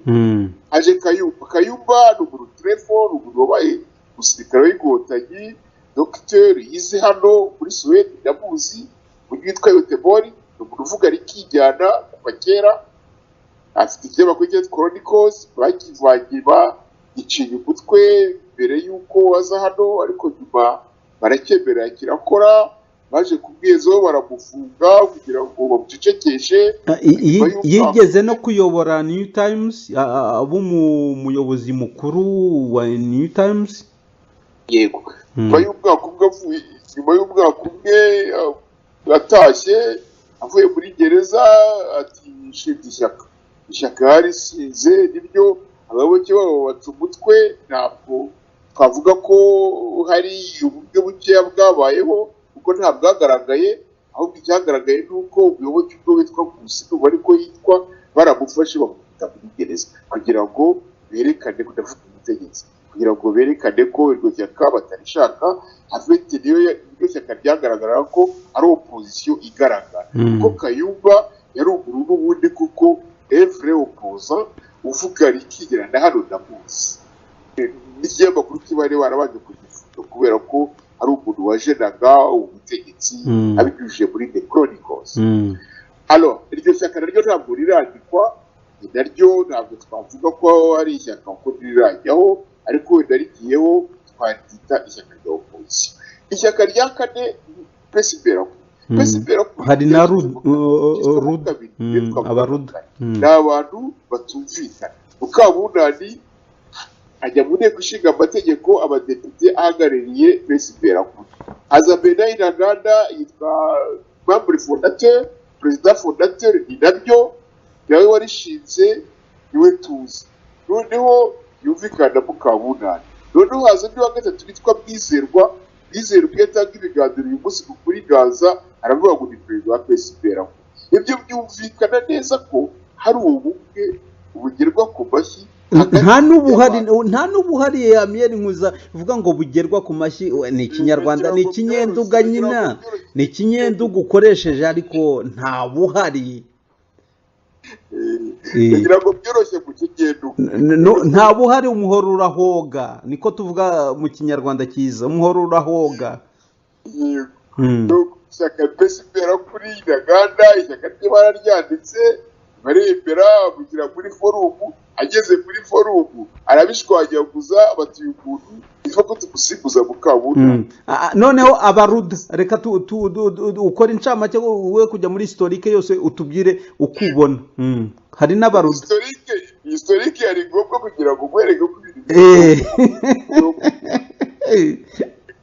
noneho haje umuruda Migambi Magana ibihumbi bibiri muri Afurika yose ubu ararishinze arirukanse abonye abayoboke barenga 600 yasabwa noneho bataha uyu nguyu noneho uyu nguyu ni umusazi ikatumujyanira aho kubisitira bakubita gishinge arwaraza rubanye bande nyuma y'umwaka avayo yarabaye gisezeye ntabwo ari ishyaka ryigeze ryandikwa nta bayoboke baryo tuzi bigeze bashwana aho ubutegetsi buriho nibwo bwatwishyaka ridashobora kubaho ni ukuvuga ngo conclusion ni iyi nta opposition nyarwanda iri mu gihugu ntayibaho ntayihari n'abantu n'abita opposition n'abantu bikontrodiza bagenda basobanya amagambo bivuguruza utamenya ibyo barimo birababaje wenda icyo ni ikintu gikomeye cyane ngo bivuguruza kuko nubwo bivuze Amiyeri Nkuriza nanjye hari ibintu bikomeye hari nk'umunyapolitike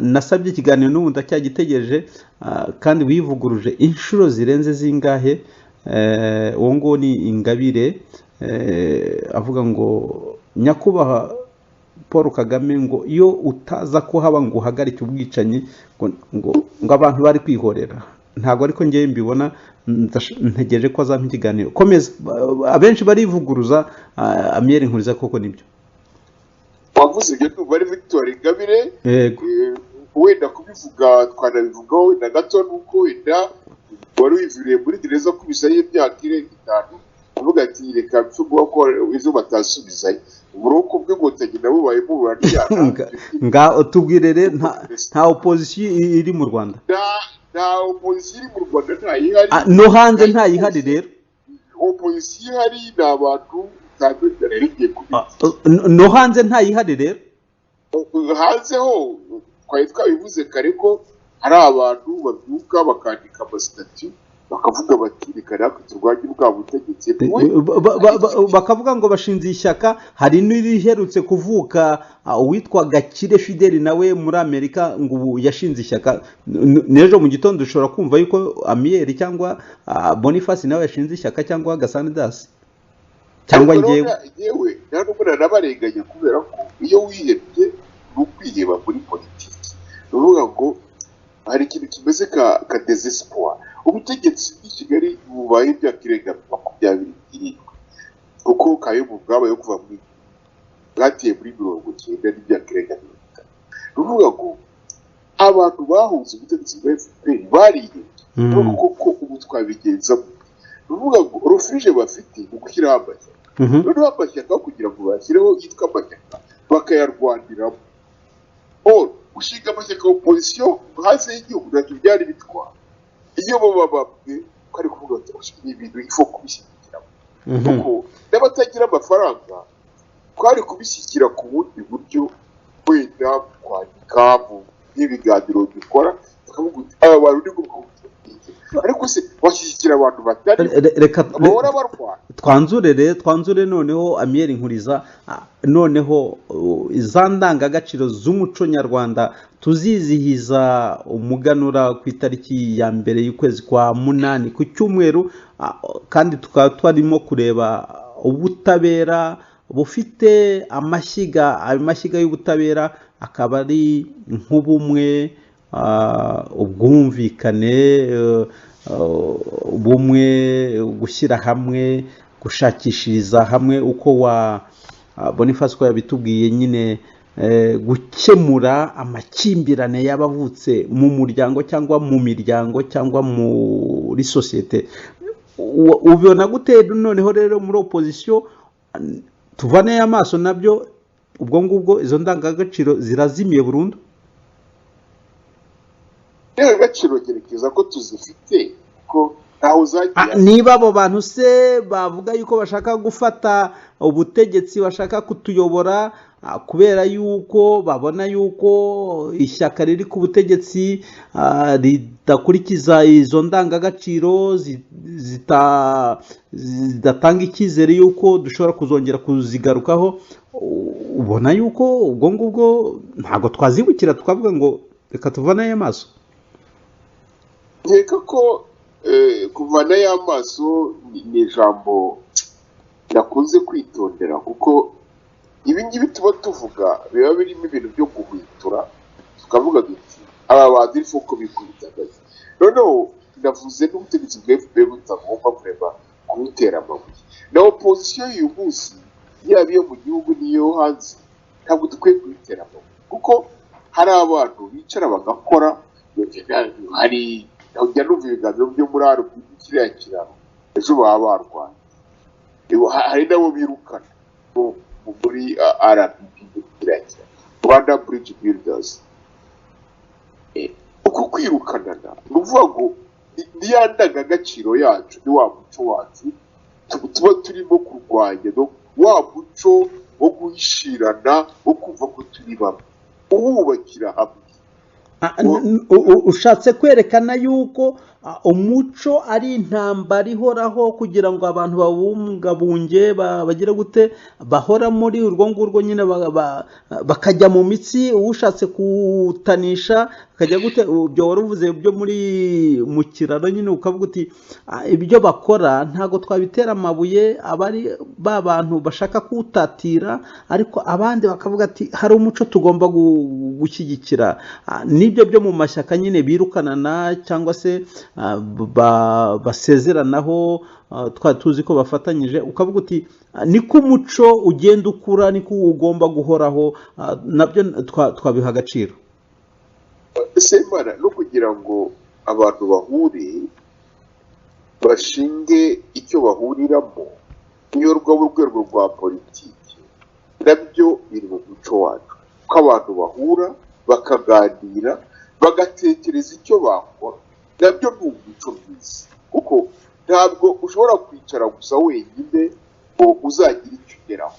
Ni abantu bahura bakubaka ikintu bakakinyuza wenda mu muco wacu, bakavuga bati twebwe kugira ngo dukore iki ngiki twabigenza dute.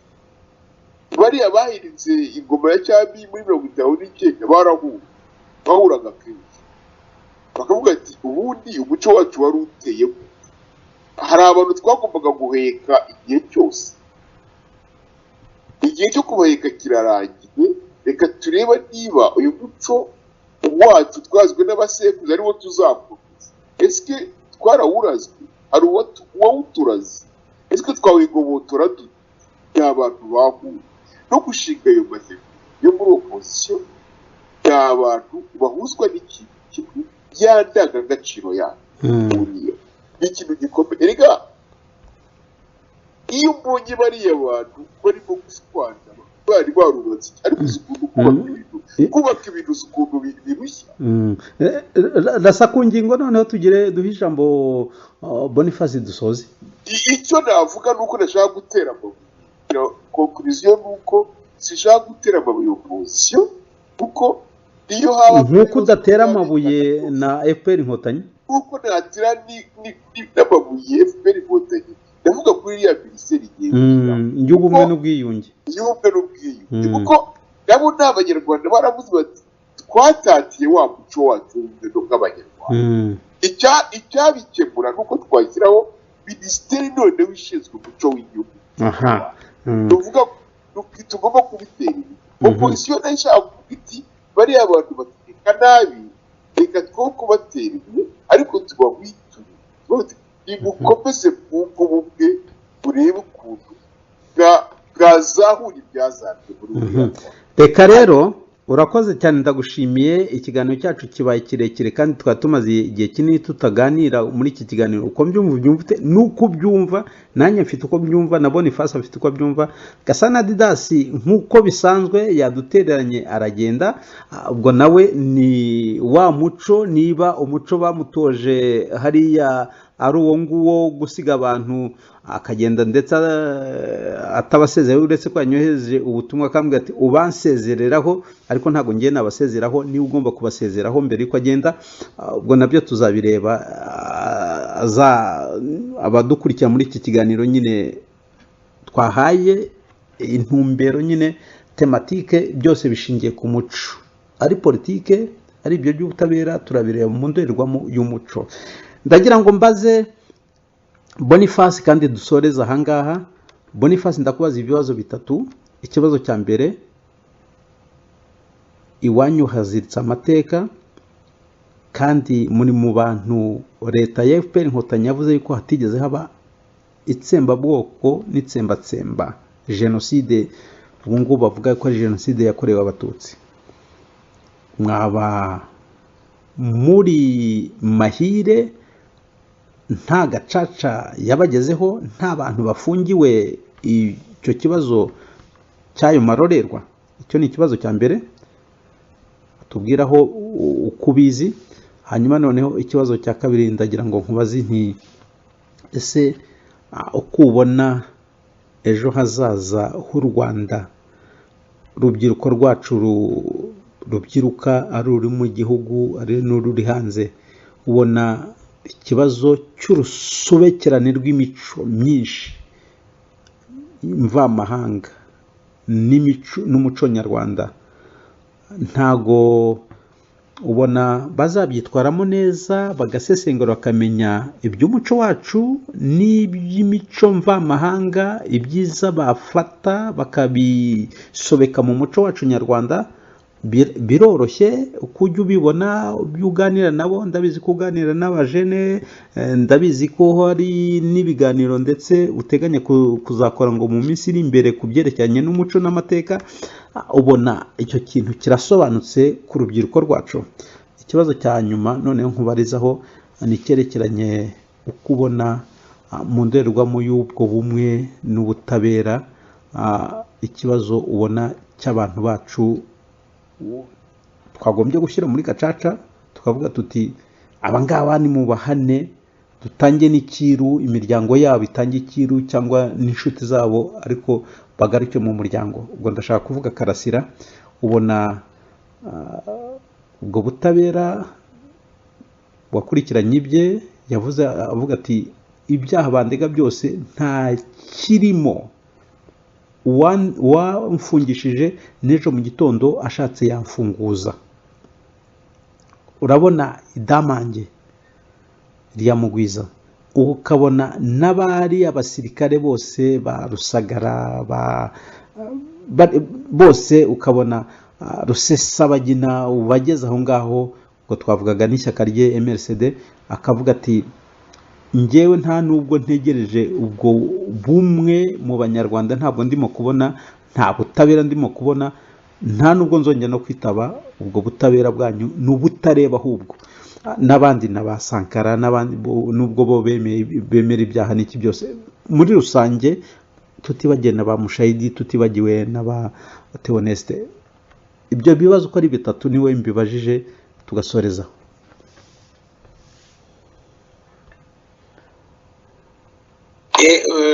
Urakoze Tarsise, nari niteze ko urambwira uti soza.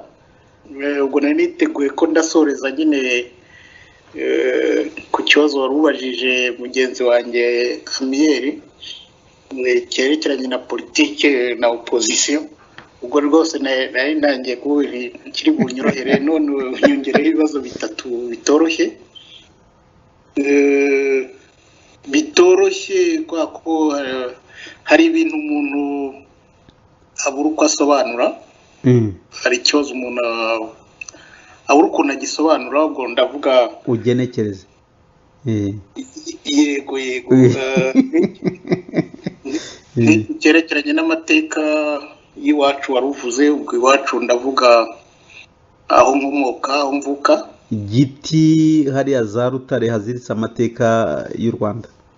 Yego cyane, yego. Bo hari byinshi navugaho, ariko urabona uko turimo gusoza, ubwo nizere yenda ko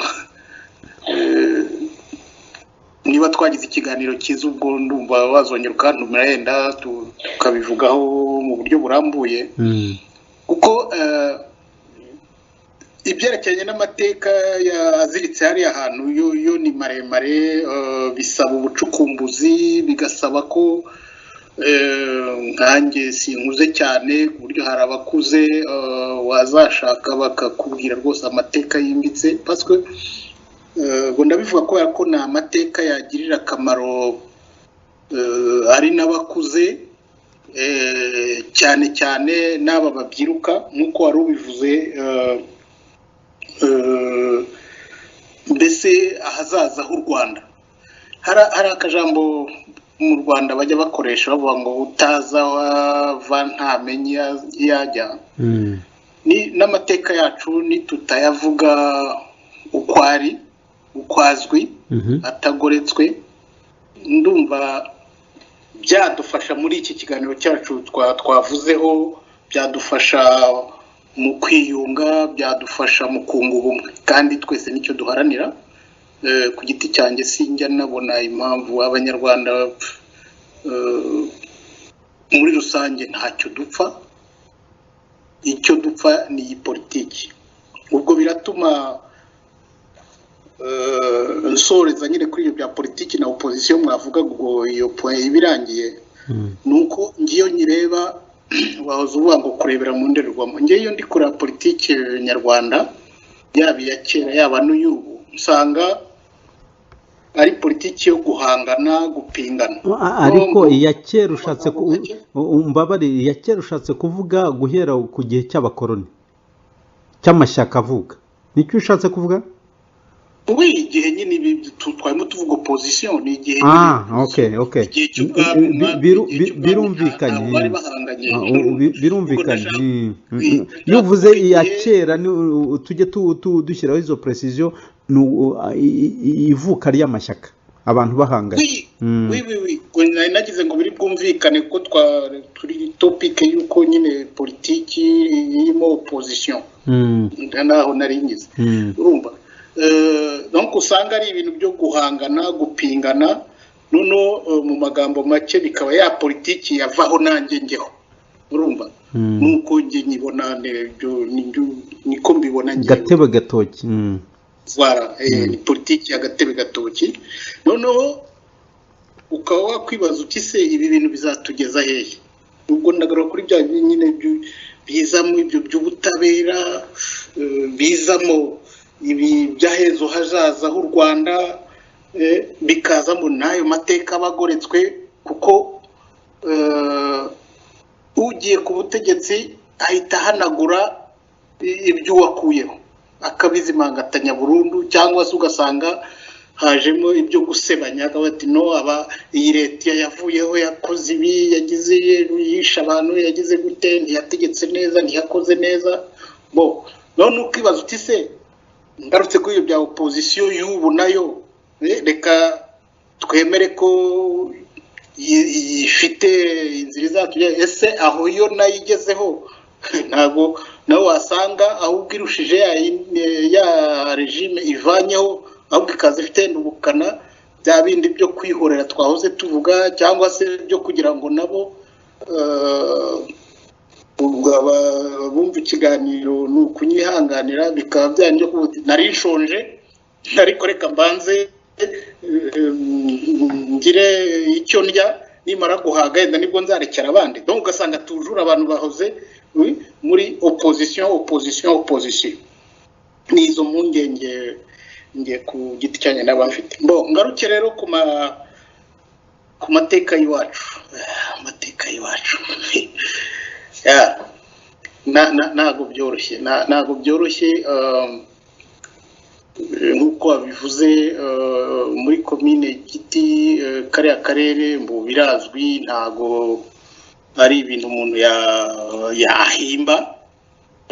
birazwi ko nta jenoside y'abatutsi yahabaye bo hari igihe bivuga gutya abantu bakagira ngo urayipfobeje ariko bo ni ibintu ni facts nkuko babivuga ariko na FPR inkotanyi iyoboye igihugu yarabyiyemereye ishyiraho n'icyapa cyabaga hariya winjira ku rwesero hariya ngo hano nta jenoside yigeze ihaba. ndumva twarigeze kubikoraho ikiganiro kandi narabisobanuye bihagije nuko icy'ingenzi cyo uretse ko icyo cyapa ubu ngubu kitakiriho bakivanyeho byo sinamenya impamvu ariko bakivanyeho ndabizi ibyo. Komeza rero tubwire ni ukuvuga rero izindi ngaruka ibyo bya gacaca twavugaga byo kurebera mu ndorerwamo nyarwanda ibyo by'ubutabera iwanyu ntago bigomba kuba bihari kuko nta bwicanyi mwakoze. aho niho mubwiye ko ikibazo cyawe kirankomereye muri make ko gacaca nujya gusoma uko inkiko za gacaca zagenze zirahari ziranditse naho yarahageze nta hantu gacaca itageze mukaburani ahubwo wenda wambazamo ikindi kibazo ukabaza uti se kubera iki yahabaye kandi nk'uko wari ubivuze nanjye nta gisubizo mfite aho ngaho bakaburanisha abantu batigeze bajya kurya iby'abatutsi batigeze bica abatutsi ni ikibazo ariko batari njye wakibaza icyo ngicyo nagira ngo udusangize ibigize ni ukuvuga hari n'abantu rero bafungiye ibyerekeranye n'ubwicanyi cyangwa gusahura iby'abandi. Abantu bo barafunzwe hari abafunzwe n'ubu bakirimo urumva donc ibyo birahari ntago akana ko bidahari. Ni ikibazo gikomeye kugira ngo mu bidusobanurire ngo ndabaza nigiza nkana ariko ni ikibazo uturimo kubwira abanyarwanda ntago twibwira hagati yacu.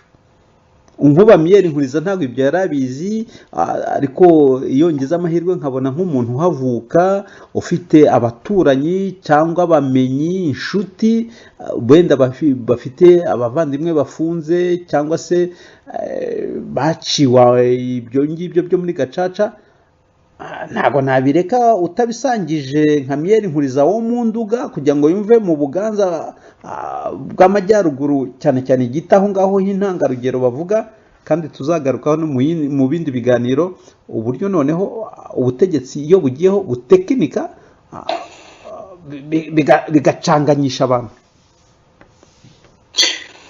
nge ntabwo sindi kumva icyo ushaka ko nagusubiza aho ngaho kubera ko usangiza Miyeri Nkuriza ngewe we kunsubiza. ni wowe mbajije ikibazo ni wowe ndimo gusubiza ngo Miyeri ubwo nawe nyine ibyo ndakubwira ari kubyumva ngewe icyo nakubwira ni uko gacaca yabaye mu gihugu hose n'iwanyu itahasize urumva rero ubwo nyuma kumbwira ngo kuki yahabaye kumbaza ngo kuki yahabaye kandi nyine nta mututsi wahohotewe ubwo n'ikibazo ngewe kindenze nanjye naba nkohohoteye ubwo ngubwo ahubwo wamhohoteye ubwo nuko nyine ubwo nka Miyeri niyo wadukiranura tukajya muri gacaca ukazatanga inzoga urumva naho ejo hazaza n'ibi cy'urubyiruko nacyo ni ikibazo kitoroshye kubera ko urabona abanyarwanda turi henshi cyane hanze n'abari mu gihugu wabonye twavuze tuvuga iby'umuco ururimi wabonye ukuntu ikinyarwanda kivugika ni ibintu ko n'abanyamahanga barahinje ari benshi ntabwo ari ibyo byonyine gusa yuko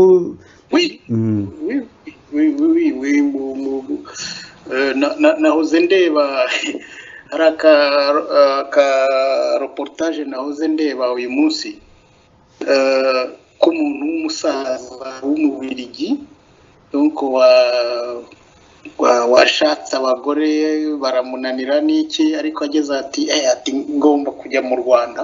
Umuntu w'umusaza cyane, ubwo nayo ndimo ndeba ukuntu yagiye abona umwana w'umukobwa rwose, umukobwa ukiri muto ukiri umujene, wareba nyine baravuga ngo mu by'urukundo nta by'imyaka bigira, ariko niho wibaza uti umuntu nk'uyu abonye ko ananiwe n'abagore n'iki, ariko yumva ko agomba kujya mu Rwanda kujya kureba nyine kera ibyo bita mu Kinyarwanda agiye kureba agatoto nyine. Ukibaza nyine ibyo ntabwo twabuza abanyamahanga kuza mu Rwanda. Abanyarwanda turabana, abanyarwanda ntiduheza.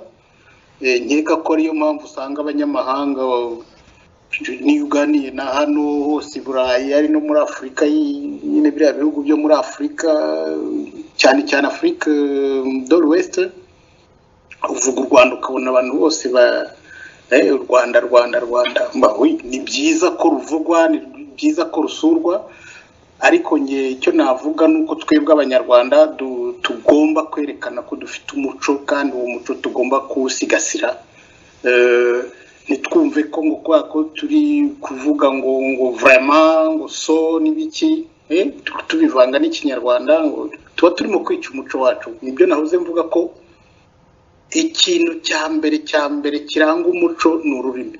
Iyo watangiye no kurugoreka ntabwo uba ugifite umuco, urabyumva.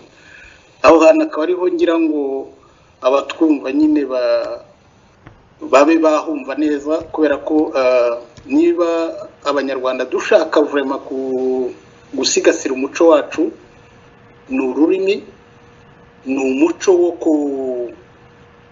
gutabarana, ni umuco wo gusangira, ni umuco twahoranye w'ubusabane.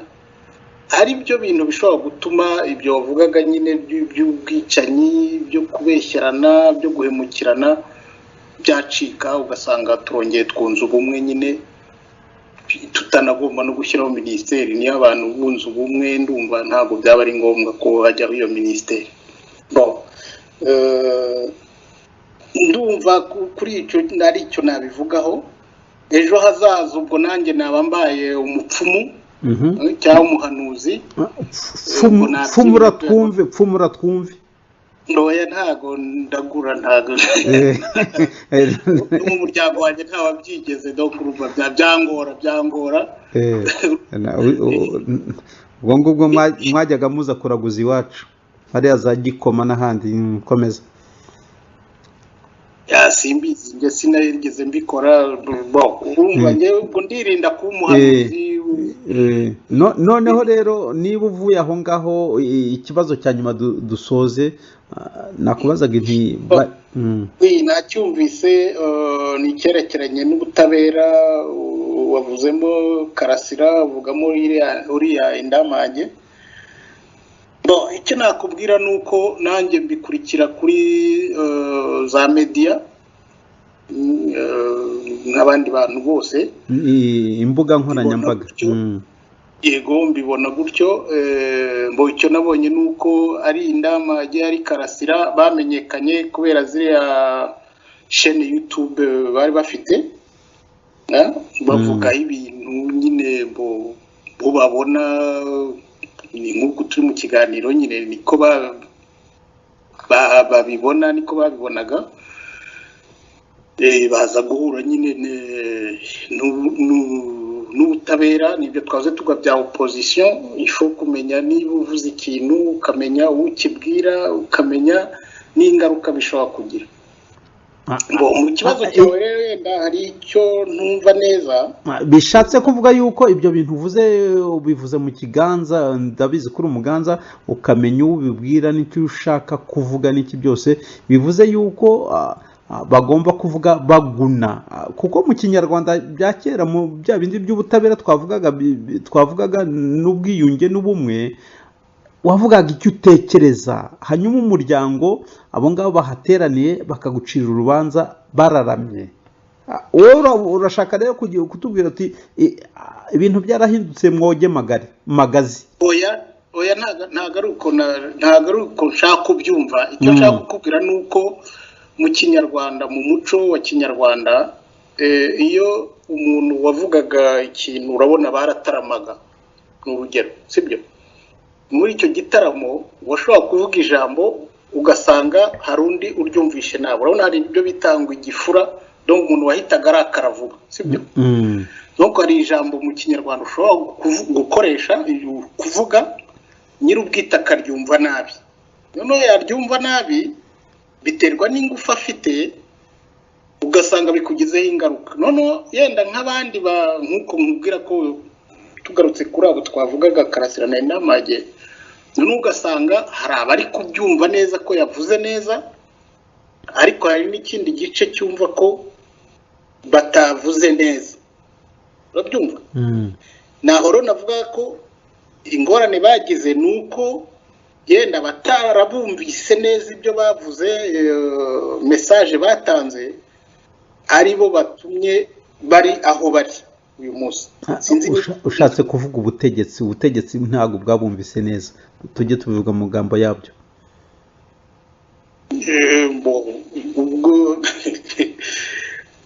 Okay, reka tubifate gutyo. Oya, ntago mbigutsindira, nuko byumva uti. Icyo navuze wacyumvise, ariko ndumva nyine ubwo nicyo nakuba ko hari ibice turimo kubwira rega abanyarwanda ibyo by'ikiganza n'ikinyenduga no kuzimiza, bamwe batabyumva. Nta kiganza kirimo ndi kuvuga ikinyarwanda. Niyo mpamvu navugaga ni abo batabyumvise neza ni ubutegetsi, kuko nibwo bwabafunze. Aho urimo gusobanura gina, ariko nabo bategetsi ni abanyarwanda, sibyo? Navuze ko hari igice cy'abanyarwanda kitumvise neza buriya butumwa batangaga kuri chaîne YouTube zabo, sibyo? Hakaba n'ikindi gice nacyo cyabumvaga. Ubyumva? Ariyo mpamvu uri no kumbaza hari iki kibazo, parce que urambwira uti wowe urabyumva ute? Nibyo rero ndimo gushaka gusobanurira. Nuko mbyumva uti mu butumwa bwabo batangaga, niko mbyumva. Donc hari igice icyo kitabyumvishe neza kubera ingufu gifite, aricyo kiba cyabashyize hariya bari muri gereza. Ndumva byumvikana. Nta ikiganza cyangwa ikinyanduga, no. Amiel ubwo yamfasha ni n'amahire. Uragira ngo munteranireho nanone? Ntabwo ndi kumva, ahubwo n'ukuntu turi kuvuga ntiwumve, nicyo kibazo. Amiel muri aka kanya ashobora kuza ku ruhande rwanjye, kuko ibyo ngibyo byo ndumva tubyumvikanaho iyo bigeze kuri urwo rwego. Oya wimugura ngasoza. Donc rero naho nagira ngo nsoreze yuko mu muco w'ikinyarwanda ndabigarukaho, ntago ari ururimi gusa, hari n'imivugire, hari n'imvugo mu kinyarwanda umuntu akoresha, hakaba n'iyo yirinda gukoresha. Nibyo we wahugumye kwita ngo ikiganza, ikinyanduga. Donc hari uburyo uvugamo ibintu byawe udasesereje cyangwa udatonetse. Ndumva ari aho narangiriza. Urakoze. Rakoze Boniface Hategekimana. Ndumva Amiel Nkuriza, ndumva tugiye gusoza ikiganiro cyacu, turagisoza twibaza tuti ese umuco tuziziza kuri niwo twahereyeho, niwo wabaye imbarutso yo kureba yo kwagura amarembo. Umuco nyarwanda uracyafite agaciro muri uruhando rw'impurirane y'ibitekerezo mpuzamahanga, y'imico mpuzamahanga? Bwana Semana, mbere y'uko usubiza kuri icyo kibazo, nagira ngo mvuge gatoya, wenda nunganire gato byo Boniface Hategekimana yaravuze ko kutabivuga ni ntabwo twaba dupfunyikiye amazi abatwumva. Hari ikintu yavuze yise politiki yo gusebanya no guhangana muri opposition muri opozisiyo nyarwanda. Icyo kibazo ntabwo burya Boniface yagisobanuye neza kuko ni ikibazo afite kiri mu muco wacu, ni umuco mubi. Turacyari muri wenda ya tematike yitwa umuco. Ni umuco mubi mu by'ukuri, gusebanya, guhangana muri opozisiyo nyarwanda. Ni ukuvuga ngo nta nubwo wenda biri no muri opozisiyo nyarwanda gusa, wagira ngo ni n'umuco wacu wo gusebanya no guhangana. Alors yewe ni ikintu mbona cyambabaje ku buryo utakivuga bibabaje. Nahoze ndeba video y'umuntu witwa Laurent Gbagbo, murabizi ko amaze harya yafunze imyaka ingahe mu Irayi, yarafunguwe ejo, yari amaze imyaka irenga 10. Ouattara utegeka Cote d'Ivoire uyu munsi yemeye ko ataha, amuha pasiporo ndetse amuha byose, amuha imodoka, amuha donc privilege zose z'umuntu wabaye chef d'etat, arabikubahira ndetse arabigaragaza. Ejo nahoze mbona video bahoberana akolade rwose fraternel. Wacu ntabibaho. Nuko nubwo habaye ihangana hagati ya Laurent Gbagbo na Dramane Ouattara, nyuma y'igihe ya certain moment baje kuvuga ko bose ari abayivuaniye, bumva ko ihangana rya hari rishingiye kuri politiki gusa, ariko wa muco wabo w'Abanyacote d'Ivoire ntawo wagiye uracyahari. Abayivuaniye bahurira ku butegetsi, wenda bagangana ku butegetsi, ariko wa muco bahuza bakaba bakiwufite. Aho kavideo niba mutarakabagenda kaboherereza, ni ukwerekana ko abo bantu bafite indangagaciro y'umuco utagize uburiye n'uw'iwacu. Aba chef d'etat b'iwacu bafata ubutegetsi ari uko wa mbere babanje kumwica. Wenda duhereye turagije ko uyu munsi wari ufite ubutegetsi uta Perezida Bizimungu ntiwamenya wahereye, ashobora kuba yaranapfuye bakabiceceka, ariko ntawe ugaragara. Oya Pierre Nkuriza ntago yapfuye, ntagaciyemo by'umuco. Hari icyo nanone ari amashyaka rero ahangana, burya ikindi kibazo kinakomeye kuko yigeze kumva abantu bo muri bo mu ishyaka ryitwa Ishema bavuga ngo bazajya kwiyamamaza mu Rwanda. Numva perezida witwa Nahimana yavugaga ko batazasubirayo, ko bitakiri ngombwa, ko ubwo noneho bagiye gushyiraho guverinoma y'ubuhungiro wenda bakayihuriramo. Iyo witegereje neza usanga ishyaka Ishema na guverinoma ya Nahimana bari mu Ishema, usanga ntaho bihuriye, usanga ari ibintu paralele biri aho ngaho utandukanye. Wagira ngo ishyaka Ishema ryirukanye Nahimana kandi ari we warishinze. Ibyo ni ryahangana twavugaga. Wenda abo nibo bazabidusobanurira, siko kubitinya. Tuzabigaruka kuko hari ikiganiro nigeze gukorana n'umuvugizi wavuze yuko ngo Nadine agiye kujya kwiyamamaza. Ndababwira nti aho ntago mwakubise inshoka fondateri w'Ishema ubu ngubu ufite guverinoma, kuki atari guverinoma igiye kujya mu Rwanda ariko mukoherezayo noneho umukandida w'ishyaka? Ibyo ntago yashoboye kubisubiza ku buryo butomoye. Komeza. Yego, twari kuri ryahangana no kutumvikana muri opozisiyo nyarwanda. Noneho hari ikindi rero nagira ngo wenda se nurangirizaho, icyo muri Giti, icyo muri komine Giti nakivuzeho kare. Burugumesitiri Sebushumba wari warahawe miliyoni kubera ko komine ye itigeze ibamo jenoside. Noneho Boniface Hategekimana uhavuka ibyo bintu byose arabizi, siko abizi, ariko ntashaka kubivuga. Utabivuga ni ukugira ubwoba, ni uguti ubutegetsi bwatuyobye mu ubwoba. Nubwo twaba turi hanze yabwo, turi kuva kuva muri giti kugira ngo Ubufaransa babone ifoto atuye ibirometero birenga 2,800 ariko Boniface akavuga ati ibintu n'ibivuga ono seja bariya bicaye bane bazasanga mu Bufaransa bacugutse ukuri urahari uvuga Boniface ntashaka kuvuga abantu barafashwe yemwe nta jenoside yabaye muri giti FPR afite kugira ngo kiriya cyapa gikureho nuko yari yarasanze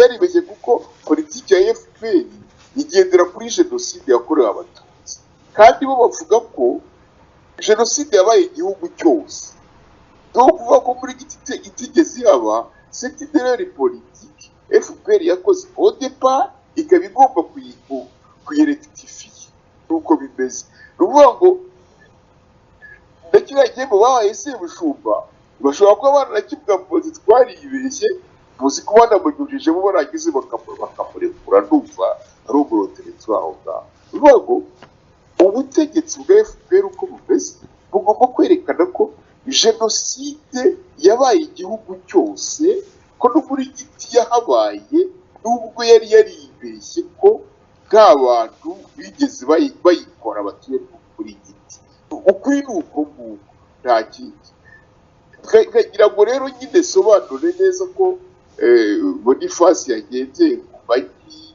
yagendeye gukura kuzi ariko gatwe nyine twemeye gushyira ukuri haze ukuri ni uko nguko FPR igomba kwerekana ko mu gihugu cyose habaye jenoside ko sans exception ko abahutu bari buzuye mu gihugu aho bari hose bishe abatutsi ko giti itagomba kuva mu yandi makomine yose akaba ariyo mpamvu abo bahutu baho bafunze babajyanye muri gacaca voilà kuri n'ubu ndumva twasoza ikiganiro cyacu Boniface ndumva nabonaga usa nk'utera agatoki hejuru hari icyo washaka kuvugaho ko dusoza ikiganiro kuko naguha amasegonda make 5 yonyine gusa oya ntacyo uragira ngo ngire icyo mvuga ze kubyo Miyeri Nkuriza nabonaga usa nkaho ushyugumbwa kugira icyo uvuga niba ntacyo uvuga twasoza oya ntacyo gusa icyo navuga nuko Amiyeri na akajambo yarakoresheje k'ubwoba mu kinyarwanda bajya bavuga ngo utinya ijoro cyangwa utinya ishyamba nuko abazi icyo yahuriyemo nacyo donc ndumva ikibazo ntabwo ari ukuvuga ngo ubwoba cyangwa se gutinya icyo navuga nuko hari igihe uvuga uti mbo ibintu byarabaye biraba nabikora iki kubivuga nanone bikemura iki biragikemura Boniface biragikemura niyibuze ubu ugoroye amateka ariko arahari urabona yuko ariko nta hantu handi ubu ni ubwa mbere muri ayo mateka y'u Rwanda abantu bamenye yuko muri giti hari abantu bafunzwe hari n'abantu bajyanywe muri gacaca kubera jenoside kandi FPR inkotanyi ivuga ko nta jenoside yahabaye urumva ni amateka tugoroye uyu munsi okay niba ari ibyo kuri washaka ko mvuga ndumva nayo nabivuze ariko wari wabivuze ariko uravuga ngo kubivuga ngo ntacyo byongeraho nk'ubu ngubu icyo ni nyuma nari ndimo nyine mbwira Amiyeri wari uvuze ko yenda no kubera ubwoba ariko niyo wanyumvise neza ntago navuga ibyo by'ubwoba njye navugaga yuko kutinyuka ukabivuga gutyo yuko hari abantu bafunze bazira jenoside hari abantu bajyanywe muri gacaca bazira jenoside ubutanze ubundi buhamya ku mateka yacu